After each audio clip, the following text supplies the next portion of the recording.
नमस्कार, सत्यदर्शन न्यूज मध्ये आपले स्वागत आहे. मी पायल शहा. एक नजर टाकूया आजच्या ठळक घडामोडींवर.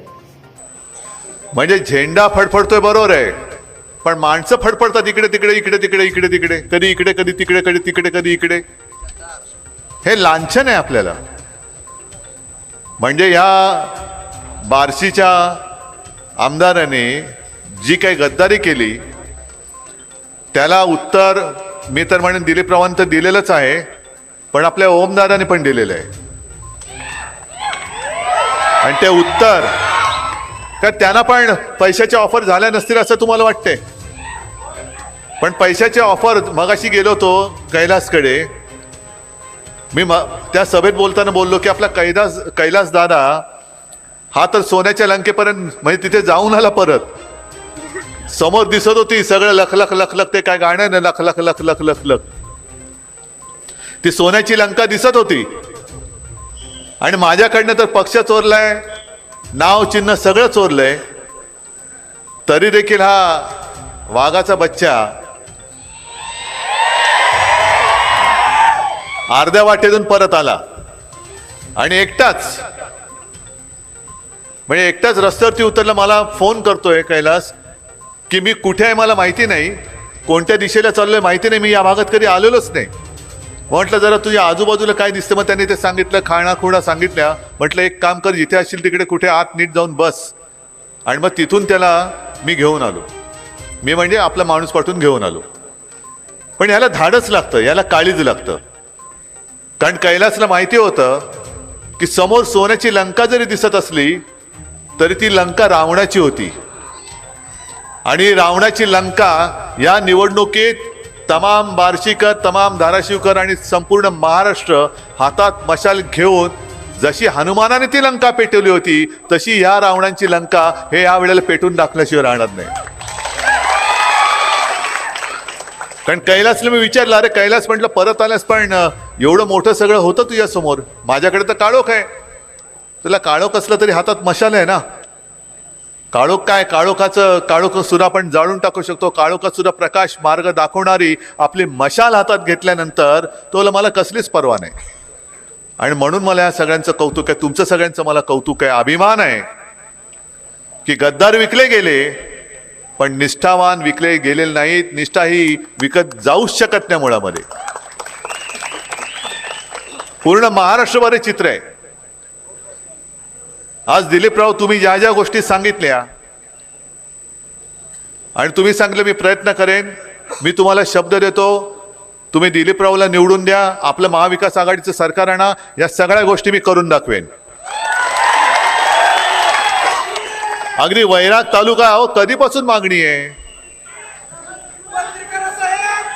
युती सरकार होतं आपलं तेव्हा हे नालायक, तेव्हा त्यांना शिवसेना चालत होती. कारण महाराष्ट्रात कोण ओळखत नव्हतं. बसले आपल्या खांद्यावरती. आपल्याला वाटलं काय भगवा झेंडा हातात आहे, आपल्यासारखं यांचं स्वच्छ मन असेल, आणि फिरवलं महाराष्ट्रामध्ये. जसं मी सांगतो अनेक ठिकाणी मी जातो तिथे आपल्यासमोर गद्दारच उभे आहेत. गद्दार जुनी निशाणी घेऊन गद्दार उभे राहत आहेत. अरे तुम्हाला लाज वाटायला पाहिजे या गद्दारांना. स्वतःचं कर्तृत्व काही नाही. पक्ष चोरताय, नाव चोरताय, चिन्ह चोरताय, वडील चोरताय. मला त्यांच्या वडिलांची कीव येते की यांना स्वतःच्या वडिलांचं नाव घ्यायला लाज का वाटते? काय वडिलांनी तुमच्या काय पाप केले? तुम्हाला जन्म झाला हा वेगळा भाग आहे, पण जसं मी ठणठणीत माझं नाव सांगतोय की उद्धव बाळासाहेब ठाकरे, आणि मला माहिती आहे की एवढी जनता जमते, ते उद्धव ठाकरेला किंमत नाहीये, उद्धव बाळासाहेब ठाकरे यांना किंमत आहे. आणि जे सगळं वलय आहे हेच तर मोदींच्या आणि शहांच्या पोटात दुखते. घराणेशाही ही माझी घराणेशाही आहे, माझ्या घराण्याची परंपरा आहे, आणि ही माझी वडिलोपार्जित संपत्ती आहे. बघा ते तुमच्या ईडी, सीबीआय, इन्कम टॅक्स वाल्यांनी मोजताच येणार नाही. आणि हे जे काय वैभव आहे, मोदी साहेब आपण देशाचे पंतप्रधान आहात दुर्दैवाने, पण आपल्याला माणसं पैसे देऊन आणावी लागतात. माझ्याकडे इकडे एक सुद्धा भाड खाऊ आलेलं नाहीये, एक सुद्धा नाही. पण यांचा आव असा असतो, म्हणजे बाकीच्या गोष्टी मी काय परत परत तेच तेच सांगणार नाही. काल माझी बॅग तपासली, आज पण बॅग तपासली, म्हणजे माझी बॅग काय ऑटो चेकिंग वरती टाकली की काय? बरं, जिथे जातोय त्याने मी प्रश्न विचारतोय की माझ्या आधी कोणाची बॅग तपासली? नाही, तुम्ही पहिलेच. म्हणलं माझ्यापासून काय बोनी करतोय? चुकीचं गिराईक पकडलेस तू. पण माझी बॅग तपासली जाते, मला काही हरकत नाही. ज्याला माझा आक्षेप आहे तो हाच आहे की मी जसा प्रचाराला फिरतोय, आता तुम्ही किती वाजल्यापासून इकडे बसलायत? 6 वाजले, किती आता 9:30 वाजले, बरोबर आहे. ही एवढ्या वेळ माझी माणसं माझ्यासाठी थांबून राहत आहेत. आता जसे ते फिरतायत विमानाने आणि हेलिकॉप्टरने, आपणही फिरतोय. पण त्या अंशावरनं मी यायला निघालो, हेलिकॉप्टर उडायला अजून परवानगी नाही. का नाही? मोदीजी लँड करतायत सोलापूरमध्ये. आता औसा कुठे, उमरगा कुठे, सोलापूर कुठे? हा, काय आहे की नाही? भौगोलिक काय न्याय आहे की नाही? आणि माझा आक्षेप इकडेच आहे की माझं हेलिकॉप्टर उडवायला तुम्ही मोदी येईपर्यंत आसमंत बंद करतात. म्हणजे काय नाकाबंदी लावताय? म्हणजे रस्त्याने चालले तर नाकाबंदी आहे, बाकी ते रोड शो जोरात करतात. सगळे आजूबाजूला पोलीसच असतात साध्या वेशामधले. लोकांना वाटतं काय तोबा गर्दी आहे, हो सगळे पोलीस. मग सगळ्यांना अडवून ठेवतात. मुंबईमध्ये सभा असली, गेल्या लोकसभेला तर पुण्यामध्ये यांची सभा होती, त्या संपूर्ण परिसराला लष्कराच्या छावणीचं रूप आलं होतं. मग एवढा बंदोबस्त तुम्ही लावताय, काय अधिकार आहे? काय नुसते पंतप्रधान म्हणून ते प्रचाराला येत आहेत? खरं म्हणजे देशाच्या पंतप्रधानांनी कोणत्याही एका पक्षाचा प्रचार करता कामा नये. कारण मोदीजी, तुम्ही भारताचे पंतप्रधान आहात, भाजपाचे नाहीत. मग जो कायदा आम्हाला लागतो तोच कायदा तुम्हालाही लागला पाहिजे. पण आल्यानंतर तुमच्या विषयाचं काहीच बोलत नाही. मी मराठवाड्यात फिरलो, सगळा महाराष्ट्र एक दौरा झाला माझा. आता परत उद्या कोकणात जाणार, आणखीन इकडे तिकडे चाललंय. जेवढे दिवस मिळतात तेवढ्या माझ्या सभा आहेत, रोज 4-4, 5-5 सभा आहेत. पण मराठवाड्यामध्ये तीच एक ओरड आहे, विदर्भामध्ये ओरड आहे, उत्तर महाराष्ट्रामध्ये आहे, पश्चिम महाराष्ट्रात आहे. शेतकरी रडतोय, सोयाबीनला भाव नाही, कापसाला भाव नाही, दुधाला भाव नाही, कांद्याचा भाव पडतोय. मग करायचं काय? आणि हे प्रश्न तुम्ही विचारू नये म्हणून मोदी आणि शहा मला प्रश्न विचारतात की काश्मीरमध्ये 370 कलम काढलं, त्याला ज्यांचा विरोध होता त्या काँग्रेस बरोबर तुम्ही कसे काय बसलात? काय संबंध काय? माझ्या सोयाबीनचा भाव त्यांच्यामुळे वाढलाय का हो? तिकडे काश्मीरमधलं 370 कलम काढलं, हा लोकसभेचा मुद्दा आहे. हा काश्मीरसाठी महत्वाचा मुद्दा आहे. आपल्या देशाच्या एकसंघपणा टिकवण्यासाठी जसं आपण अभिमानाने सांगतो की काश्मीर हा माझ्या देशाचा अविभाज्य भाग आहेच, आणि म्हणून आम्ही तुम्हाला त्यावेळेला पाठिंबा दिला होताच. त्याच्याबद्दल आम्ही शिवसेनेने कधीही विरोध केलेला नव्हता. आज सुद्धा मी उघड पाठिंबा होता हे जाहीरपणाने सांगतोय. पण ही जी निवडणूक आहे ती माझ्या महाराष्ट्राच्या जीवन मरणाची आहे. शेतकरी आज सांगतोय की मला तुम्ही हमीभाव देत नाही आहात, तुम्ही माझं उत्पन्न दुप्पट करणार होतात. एकाचंही उत्पन्न दुप्पट झालेलं नाहीये. शेतमालाला हमी भाव मिळत नाहीये.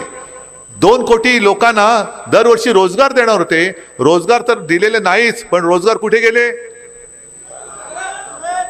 गेले ना? मग आता तुम्ही मला सांगा की लोकसभेची निवडणूक आपण लढवत असताना आपण हुकुमशाहीच्या विरुद्ध लढलो, आज सुद्धा लढणार, उद्या पण लढतच राहणार. या देशात कोणाची हुकुमशाही आम्ही खपून घेणारच नाही, आणि हा शिवरायाचा महाराष्ट्र तर अजिबात खपून घेणार नाही.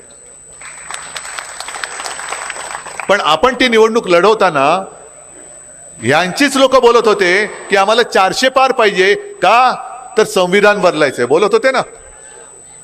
मग तेव्हा जेव्हा तुम्ही चांगला फटका दिलात तेव्हा हे बोंबलायला लागले की या विरोधी पक्षांनी म्हणजे महाविकास आघाडीनी आणि इंडिया आघाडीनी एक फेक नरेटिव्ह, म्हणजे काय की खोटं कथानक तयार केलं, आणि म्हणून लोक त्याला बळी पडले म्हणजे फसले. मग संविधान बदल करण्याचं आमचं फेक नरेटिव्ह असेल असं भाजपला वाटत असेल तर उद्योग जे महाराष्ट्रातले आहेत किंवा होते ते गुजरातला जात आहेत, हे फेक नरेटिव्ह आहे की हे फॅक्ट आहे? फॅक्ट म्हणजे सत्य आहे ना. काय गुन्हा केला आपण? आणि आज सुद्धा आपली निवडणूक आली आता 4-5 दिवसावरती. गेल्या 15 दिवसापूर्वी महाराष्ट्रातली निवडणूक आहे, असू दे, महाराष्ट्र काय करेल? देईल मत, दिलं तरी दिलं, नाही दिलं तर नाही दिलं. आपल्या राज्यामध्ये आपण जो आणू इच्छित होतो विदर्भामध्ये, कारण सगळे भाग महाराष्ट्र हा पूर्ण विकसित झाला पाहिजे, म्हणून माझ्या वचननाम्याचं मी ते एक शीर्षकच ठेवलंय, स्वावलंबी महाराष्ट्र, समर्थ महाराष्ट्र, सामर्थ्यवान महाराष्ट्र. आपण तो टाटा एअरबसचा उद्योग नागपूरमध्ये आणू इच्छित होतो, त्यानं जागा दाखवत होतो, जागा दाखवली होती, गेला कुठे? गुजरात. आणि अगदी आपल्या निवडणुकीच्या तोंडावरती, आपल्या जखमेवरती मीठ चढावं अशा पद्धतीने आम्ही तुमचा उद्योग तर आणलाच, पण तुमच्याकडे निवडणूक असताना देखील आम्ही मोठ्या प्रमाणावरती त्याचं उद्घाटन पण करून दाखवलं. काय दिमाखात मोदींनी उद्घाटन केलं? ही तुम्हाला महाराष्ट्रातील लोक म्हणजे काय गांडूळ वाटली की काय? मी प्रत्येक सभेत सांगतोय की महाराष्ट्र हा गांडूळ पैदास करणारा राज्य नाहीये. महाराष्ट्रामध्ये छत्रपती शिवरायांचे मावळे जन्माला येतात. ही गांडुळांची पैदास नाहीये. तुम्ही सगळं काही गुजरातला नेताय. बरं, मी प्रत्येक सभेत मुद्दामून सांगतोय, कारण कुठेही मला गुजरात आणि महाराष्ट्र असा वाद नाही करायचा. या बार्शीमध्ये सुद्धा अनेक गुजराती राहत असतील, महाराष्ट्रामध्ये राहतात, त्यांच्यात आणि आपल्यामध्ये कुठेही वाद नाहीये. तो वाद, ती भिंत मोदी आणि शहा बांधतायत. मोदी आणि शहा. बरं, कालांतराने मोदी जातील, शहाही जातील, पण त्यांना कळत नाही की त्यांनी बांधून ठेवलेल्या भिंती या तशाच राहतील. पाडणार कोणत्या? आपल्यामध्ये एकतर हिंदू मुसलमान म्हणून वाद लावायचा. गेल्या वेळेला हे त्यांचेच सगळे शब्द आहेत की मुसलमानांनी आपल्याला मत दिली. अहो, का नाही देणार? कारण त्यांना कळलं तुमचं हिंदुत्व आणि आमचं हिंदुत्व हे वेगळं आहे. तुमचं घर पेटवणारं हिंदुत्व आहे, माझ्या घरातली चूल पेटवणारं हिंदुत्व आहे. हा फरक कळल्यामुळे मुस्लिम लोक सुद्धा बरोबर आले. मग त्याच्यावरनं मला टोमणे मारायला लागले. काल तिकडे मुंबईमध्ये आपण एक उमेदवार दिलेला आहे, आपला कट्टर शिवसैनिक हरून खान.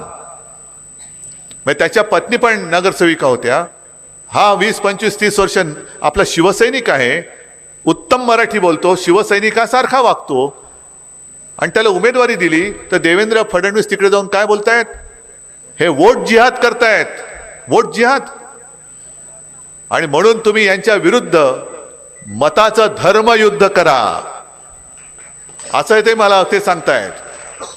मग मी निवडणूक आयोगाला विचारतोय की धर्मयुद्ध करा, हे तुमच्या निवडणूक आचारसंहितेत बसतं का?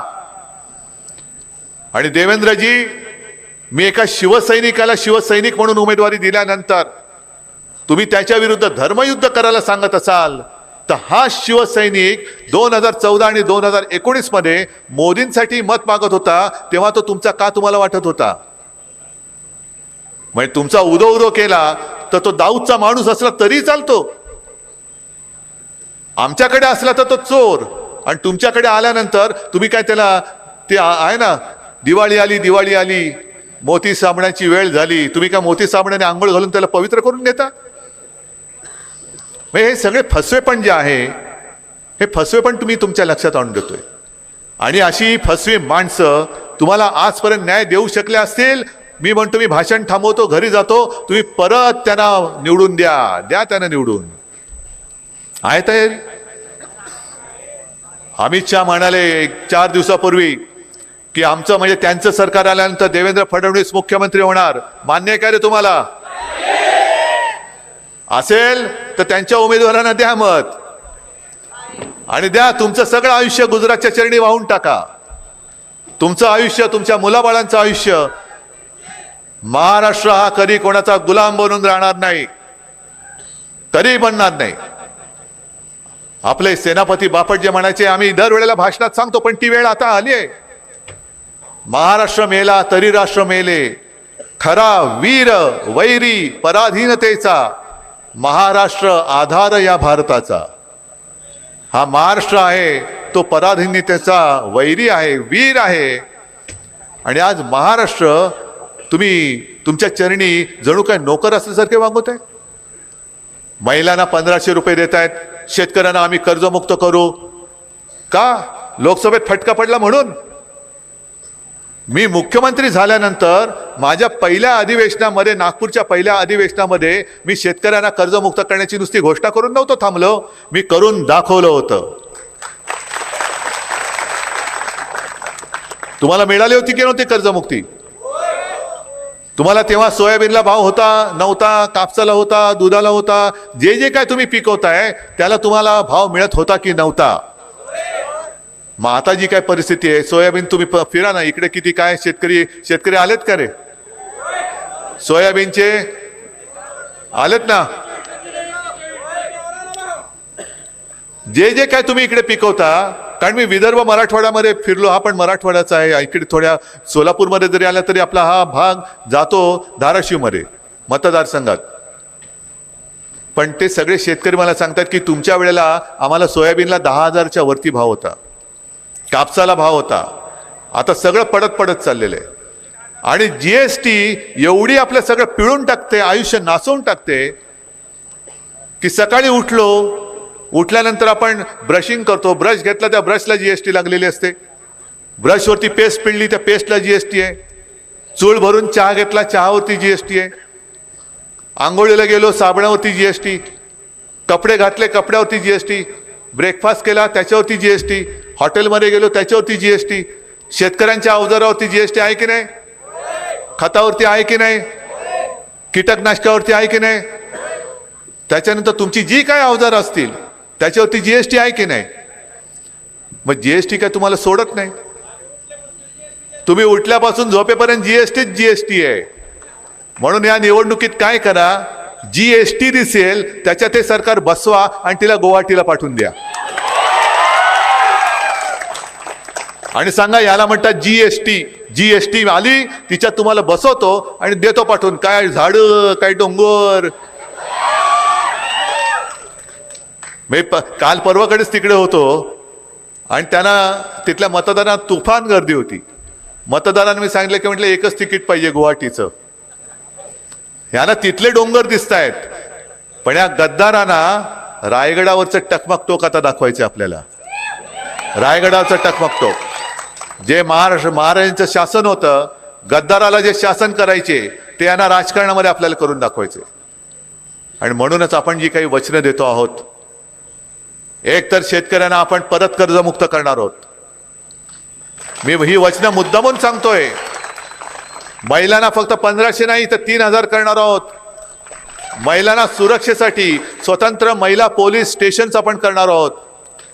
5 जीवनावश्यक वस्तूंचे भाव शेतकऱ्याचं नुकसान होऊ न देता आपण स्थिर ठेवून दाखवणार आहोत. दिलीपराव तुम्ही सोबत होतात आणि आपलं सरकार होतं तेव्हा आपण हे करून दाखवलं होतं. मनोहर जोशी मुख्यमंत्री असताना 5 जीवनावश्यक वस्तूंचे भाव स्थिर ठेवून दाखवले होते. मुलींना मोफत शिक्षण दिलं जातं, तसं मी माझ्या महाराष्ट्रामध्ये जन्मलेल्या मुलांना सुद्धा मोफत शिक्षण देऊन दाखवणार आहे. कारण ह्या काही गोष्टी म्हणजे तुम्ही तर जगता आहात आणि तुमच्या आयुष्याच्या ज्या बातम्या आमच्यापर्यंत पोहोचतायत ह्या नुसत्या बघून मी सोडून नाही देत. मी कालच्या सभेत सांगितलं तेच तुम्हाला आज परत सांगतोय की टीव्ही चॅनलवरती अनेक बातम्या येत असतात. काल मी सहज एक बघितलं, राजदीप सरदेसाई यांनी एका शेतकऱ्याच्या ते घरी गेले अमरावतीमध्ये. दुर्दैव असं की त्या शेतकऱ्याने आत्महत्या केलेली, त्या आत्महत्या झालेल्या शेतकऱ्याच्या घरात राजदीप सरदेसाई गेले. त्याची विधवा पत्नी बसलेली, 2 तरणीवाण मुलं. आणि मग तो त्याने विचार होतो तुमचं नाव काय, कितीचं कर्ज होतं, 1,00,000-1,15,00,000चं कर्ज असेल. मग दोन्ही मुलांना विचारलं तू काय करतोस, काय शिकतोस.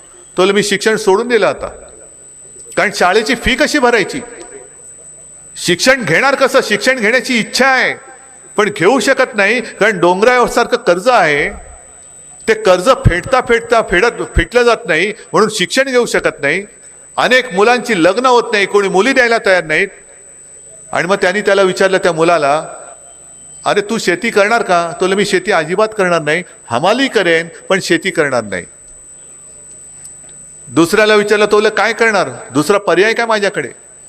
आहे कर्ज, डोक्यावरती कर्ज आहे, फेडावं तर लागेल.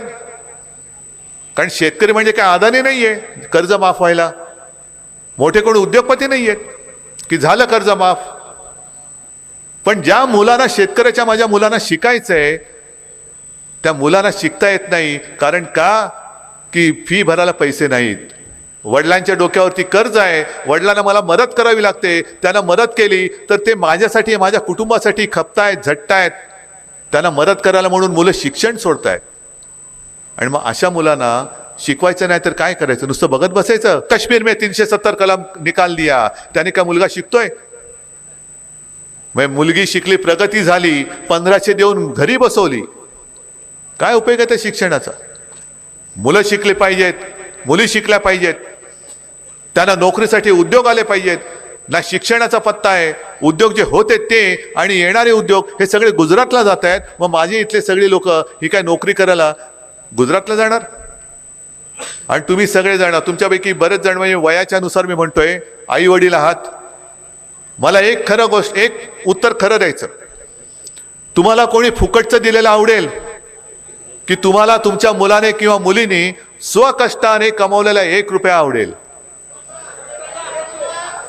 कारण महाराष्ट्र कोणाकडे हात पसरणारा नाहीये. आम्ही मागतोय, आमच्या कष्टाचं मागतोय. शेतकरी जो हमी भाव मागतोय त्याला फक्त हमी भाव द्या. 1500 वगैरे नाही दिले तरी चालतील, तुम्ही हमी भाव द्या. आम्ही तर 3000 देणार आहोत. पण हे जसं मी सांगतो की मी कर्ज तुम्हाला मुक्त करून दाखवलं होतं, मी काय घरनं पैसे नव्हते आणले. तसेच हे यांच्या काय बापाचे पैसे नाही आहेत 1500 रुपये.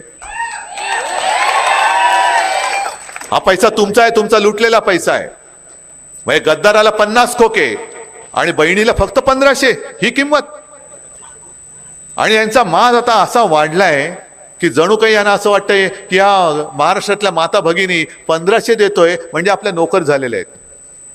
तो कोल्हापूरचा मुन्ना माडिकची त्याची मस्ती पाहिलीत ना तुम्ही? काय मस्ती आहे की पैसे आमच्याकडनं घ्यायचे आणि सभेला तिकडे जायचं. अरे काय तू तुझ्या घरनं पैसा आणतोयस? म्हणजे काय धमकी देतोस की काय? म्हणून मी जाहीर सभेत सांगतोय मुन्ना माडिकला, कारण मुन्ना माडिक मला माहितीये की तुम्ही फोटो काढून केवळ आमच्या सभेला महिला आल्या आहेत म्हणून त्यांना धक्का लावण्याचा प्रयत्न केला तर याद राखा, तुझा हात जागेवर नाही ठेवणार मी. हात नाही ठेवणार जागेवर. हीच तर शिकवण आम्हाला छत्रपती शिवाजी महाराजांनी दिलेली आहे. आणि ही शिकवण, हे संस्कार हे पुसून टाकायला चाललेले आहेत. नुसतं आपलं काहीतरी भास आणायचा, फसवायचं, मग कधी शिवाजी महाराजांचं नाव घ्यायचं. अहो तुम्हाला माहिती आहे, लोकसभेच्या आधी केवळ आणि केवळ आपली मतं त्यांना पाहिजे होती, कोकण पट्ट्यातली मतं पाहिजे होती, म्हणून घाई गर्दीने शिवाजी महाराजांचा पुतळा तिकडे बांधला होता. पण त्या पुतळा बांधण्यामध्ये पुतळ्यात सुद्धा नालायकांनी पैसे खाल्ले. पुतळ्यात, महाराजांच्या पुतळ्यात सुद्धा 8 महिन्यामध्ये आपल्या या दैवताचा पुतळा कोसळून पडतो. आणि मिंदे म्हणतो वाऱ्याने पुतळा पडला. वा रे वा. आणि म्हणून मी चिडून बोलतो, अरे वाऱ्याने मिंदेची दाढी नाही ती उडत की अशी भुरभुर भुरभुर उरते? काय झालं ना, वारं सुटले, तुझी दाढी नाही ना उडत? तू काय बोलतोस? काय तालतंत्र? काय शुद्धीवर आहेस? छत्रपती शिवाजी महाराजांचा पुतळा, जे आमचं दैवत आहे, तो कोसळून पडतोय. आणि दुसरे त्यांचे ते चष्मे बहादर म्हणतायत वाईटातून काहीतरी चांगलं होतं. जोड्याने तोंड फोडलं पाहिजे, यांचं थोवाड फोडलं पाहिजे खरं म्हणजे. आणि म्हणून आम्ही त्याला जोडे मारलेच. महाराजांचा पुतळा पडल्यानंतर वाईटातून चांगलं, अरे पुतळा पडल्यानंतर त्या वाईटापेक्षा आणखीन चांगलं काय होणार आहे? आणि म्हणून मी ठरवलेलं आहे की यांच्यामध्ये आता माणुसकी शिल्लक राहिलेली नाहीये. धर्माधर्मामध्ये मारामाऱ्या लावतायत, आगी पेटवून, घरांच्या होळ्या पेटून यांच्या हे पोळ्या भासतायत. महिला आता असुरक्षित आहेत. त्यांच्यासाठी आम्ही महिलांची पोलीस स्टेशन्स उभारणार आहोत, जिकडे महिला अधिकारी आणि कर्मचारी सुद्धा महिलाच असतील. महिला पोलिसांची भरती आम्ही जास्त करणार आहोत. 25 लाखापर्यंत कॅशलेस मेडिकल सेवा सुद्धा आम्ही तुम्हाला देणार आहोत. खूप काही करायचे आहेत. पण छत्रपती शिवाजी महाराजांनी जे आपल्याला शिकवलं की गरिबाच्या भाजीच्या देठाला देखील हात लागता कामा नये. इकडे गरिबाची भाजी तर सडतेच, पण गरीब मुळासकट उखडला जातोय तरी मोदी आपले फिरतायत. आज इधर तो कल उधर फिरतायत. देश पडलाय वाऱ्यावर, पण मला सत्ता मिळाली पाहिजे. आणि म्हणूनच जे मी ठरवलंय की आपली सत्ता आल्यानंतर येणार म्हणजे येणार, आणणार म्हणजे आणणार. जसं इकडे भगवंताचं मंदिर आहे, हे एकमेव देशातलं मंदिर जिकडे विष्णूला भगवंत म्हणून इकडे नाव देऊन त्याचं मंदिर आहे. त्याचं तीर्थक्षेत्र म्हणून विकास करायचाच. तसंच छत्रपती शिवाजी महाराजांची मंदिरं जी संस्कार पीठ असतील, ही महाराष्ट्रातल्या प्रत्येक जिल्ह्यात मी उभारणार आहे. प्रत्येक जिल्ह्यात. आणि केवळ महाराष्ट्रामध्येच नाही, तर हे गद्दार जिकडे पळाले होते, कुठे पळाले होते? सुरत, गुवाहाटी. पहिलं मंदिर मी सुरतलाच बांधणार आहे. बघू, देवेंद्र फडणवीस आता अशी लाई झाले, काय करावं कळत नाही. अरे मोदींचं मंदिर बांधायच्या ऐवजी महाराजांचं मंदिर बांधतोय. अरे मोदींचं मंदिर तू घरी बांध तुझ्या. तर थाळी वाजव, गो करोना गो, वाजवा थाळ्या, मारा कोलांट्या उड्या मारा, बेडूक उड्या मारा. त्यावेळेला तुम्ही म्हणजे हे कोणी नव्हते, भाजपवाले कोणी नव्हते. महाराष्ट्र वाचवला ते या माझ्या सगळ्या महाराष्ट्रातल्या माता भगिनी आणि जनतेने महाराष्ट्र वाचवलेला आहे. आणि तेव्हा माझ्यावरती टीका झाली होती, आजही टीका करतात, हे फक्त यांच्या कुटुंबापुरतेच आहेत. हो आहेच, हेच माझं कुटुंब आहे. जेव्हा आपल्या पाठी कोणी नसतं त्यावेळेला जे असतात ते कुटुंब, नाही तर दुसरं काय म्हणायचं. आज माझ्याकडे काही नसताना तुम्ही आहात, मी हे सगळं तुम्हाला देणार म्हणतोय. माझ्याकडे आहे काय? ना पक्ष, ना चिन्ह, ना काही. सत्ता तर नाहीच आहे, तरी सुद्धा तुमचा माझ्यावरती विश्वास आहे. मोदीजी, हे भाग्य तुमच्या नशिबात नाही, त्याला मी काही करू शकत नाही. आणि याच्यावरती तुम्ही जर का घराणेशाही म्हणून आरोप करणार असाल तर तो मला मंजूर आहे. ही माझी घराणेशाही आहे, ही माझी घराण्याची परंपरा आहे, आणि ही माझी वडिलोपार्जित संपत्ती आहे. ही माझी वडिलोपार्जित संपत्ती, हे माझं भांडवल आहे. दिलीपराव जिथे जातोय कशाला? ओम, जरा तुला पण माहिती आहे, निवडणूक लढवताना समोरून पैशाचा धबधबा पडतो. अतिवृष्टी, पूर येतो, पैशाचा पूर. पण मला त्याची चिंता नाही, कारण माझी संपत्ती ही इकडे आहे. आणि हे तुम्ही विकत जाणारे नाही आहेत. ह्यातले तुम्ही कोणी सुद्धा विकत घेऊ शकत नाही आहात. कारण जर का विकले जाणारे तुम्ही असता तर तुम्ही आज रात्री एवढ्या माझ्या सभेला जमलातच नसता. बरं, आपलं काय मिंद्याच्या सारखं आहे का की काहीतरी भाड्याने लोक आणलेत, हा बिर्याणी ठेवले, म्हणजे बिर्याणी ठेवले, सगळं ठेवलंय, आणि आपलं आणि म्हणून कशाला कणून बोलतो तू? भाई, यांना स्वतःची माणसं नाहीत. पक्ष चोरावं लागतं, चिन्ह चोरावं लागतं, माणसं भाड्याने आणावी लागतात. इकडे एक सुद्धा भाडकाऊ नाहीये, सगळी जिवंत माणसं आहेत, ओरिजिनल. ही खरी शिवसेना. अमित शहा जे बोलले ना नकली सेना, मी त्यांना बेअकली म्हणतो. त्यांना म्हणा येऊन बघा काय शिवसेना आहे. आता फक्त एकच काम करायचं. दिलीपराव तर आहेतच, हातात मशाल आहेच. या परिसरामध्ये जिथे जिथे मशाल आहे तिकडे मशाल, हात आहे तिकडे हात, आणि तुतारी फुकणारा मावळा असेल तिकडे तुतारी. याच्याशिवाय चौथं चिन्ह नाही. ठरलं? नक्की? आता मी तुम्हाला एवढी वचनं दिलेली आहेत, तुम्ही मला एक वचन देताय?